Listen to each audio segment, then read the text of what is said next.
nakaramdam na si mga kakaiba. Hanggang sa may nagkapigis sa inyo na ang tindog pa, luwas. Yung paluwas siya, tuloy-tuloy lang. Tuloy. Di ba nabasa natin ang grabe ang bantay?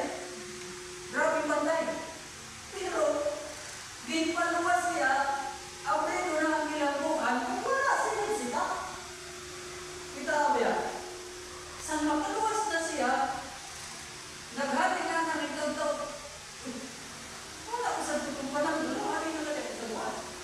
Nahimasmasan siya, kaya sabi niya, ay makadto ako sa Balaysan Kapatiran. Makadto ako sa Balaysan Kapatiran. Tingnan to siya. Adiyo, kasama na ito ng verse 12. Ang sabi niya, para magandaan yung Acts 12, gawa doon sa ito. Nang mapag-isip-isip niya ito, nagpunta siya sa bahay ni Maria na ina ni Juan, na tinatawag din Marcos. Maraming